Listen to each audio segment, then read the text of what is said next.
নমস্কার, আপনারা দেখছেন ওঙ্কার বাংলা। আপনাদের সঙ্গে রয়েছি আমি সৌমি। নজর রাখবো গুরুত্বপূর্ণ খবরের দিকে। সাত সকালে হরিদেবপুরে এক মহিলাকে লক্ষ্য করে গুলি চালানোর ঘটনায় রীতিমতো চাঞ্চল্য। স্থানীয় এক ক্লাবের সামনে এই ঘটনাটি ঘটে। জানা গিয়েছে সকাল 6টার কিছু পর ওই মহিলার পিঠে গুলি লাগে। আহত অবস্থায় তাকে প্রথমে MRI বাঙ্গুর হাসপাতালে নিয়ে যাওয়া হয় এবং পরে সেখান থেকে মান্ডুল হাসপাতালে স্থানান্তরিত করা হয়েছে।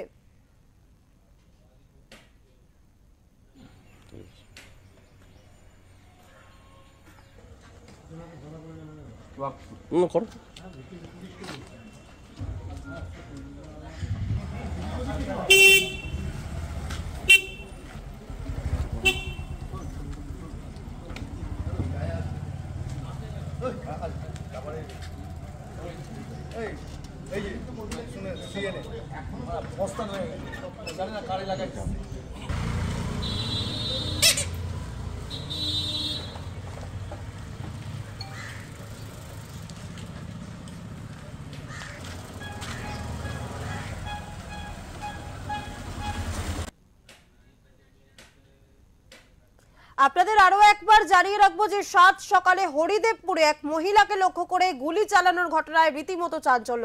স্থানীয় এক ক্লাবের সামনে এই ঘটনাটি ঘটে। জানা গিয়েছে সকাল 6টার কিছু পর ওই মহিলার পিঠে গুলি লাগে। আহত অবস্থায় তাকে প্রথমে MR বাঙ্গুর হাসপাতালে নিয়ে যাওয়া হয়।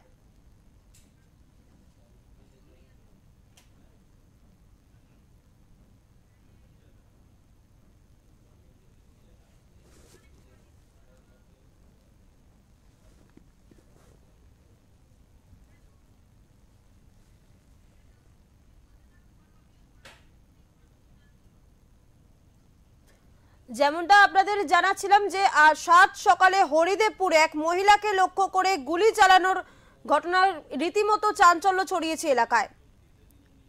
জানা গিয়েছে ঠিক সকাল 6টার একটু পর সেই মহিলার পিঠে গুলি লাগে এবং তারপর আহত অবস্থায় স্থানীয় লোকজন তাকে প্রথমে MR বাঙ্গুর হাসপাতালে নিয়ে যায় এবং পরে সেখান থেকে তাকে স্থানান্তরিত করা হয় মার্গুল হাসপাতালে।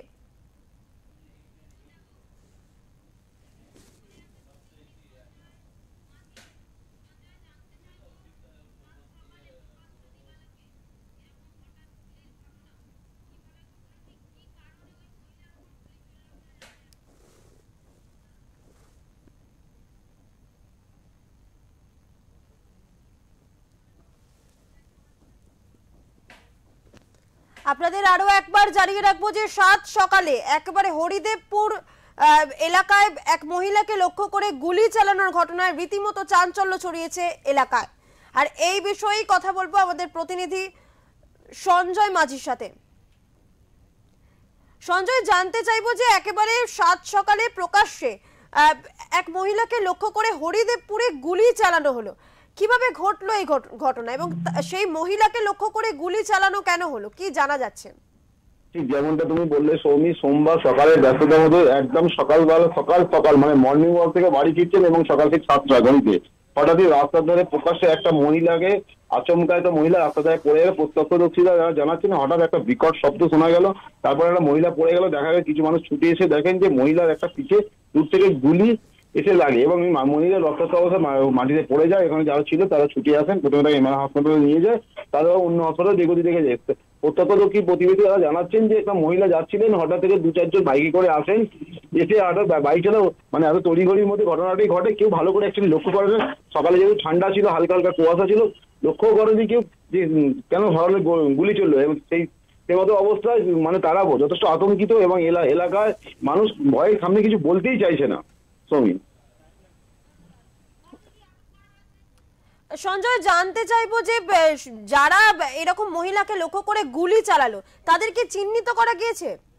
না, এখনো পর্যন্ত তাকে চিহ্নিত ঘটনাস্থলে পুলিশ এসেছেন এবং ঘটনা দেখা যায় এলাকায় কোনো CCTV ফুটেজ থাকলে খতিয়ে দেখা হচ্ছে এবং যদি CCTV ফুটেজ থাকে তাহলে তাকে চিহ্নিত করা যাবে, কিন্তু এখনো পর্যন্ত কাউকে ধরা যায়নি। জানতে চাইবো যে আক্রান্ত ওই মহিলা তার শারীরিক অবস্থা ঠিক কিরকম রয়েছে, চিকিৎসকরা কি জানাচ্ছেন? আক্রান্ত মহিলার শারীরিক অবস্থা আপাতত স্থিতিশীল, এইটুকু যতটুকু আমার সূত্রের মারফতে জানতে পারছি, এবং পুলিশ সূত্রে যারা যারা মানে তদন্তের স্বার্থে কোনো কিছুই প্রকাশ্যে বলা যাচ্ছে না কি কেন ঘটনা ঘটলো, এবং উনি কি ওনার পূর্ব পরিচিত কেউ ছিল কি, আগে কোনো শত্রুতার জেরে ঘটনা ঘটেছে, বা সেটা পুলিশ তদন্ত করে খতিয়ে দেখছেন। ধন্যবাদ সঞ্জয়।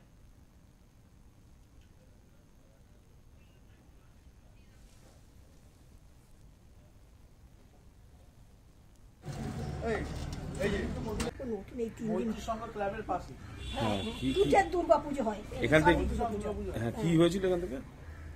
এমনি আমি কিছু করতে পারছি না, বুঝেছেন তো। না না, আপনি যখন জানতে বলেন কি মহিলাটা কোথায় ছিল? মহিলাটা এখানে পড়েছিল, বাঁচাও বাঁচাও করে চেল্লাচ্ছে, সব ভিড়ে ভিড় হয়ে গেছে।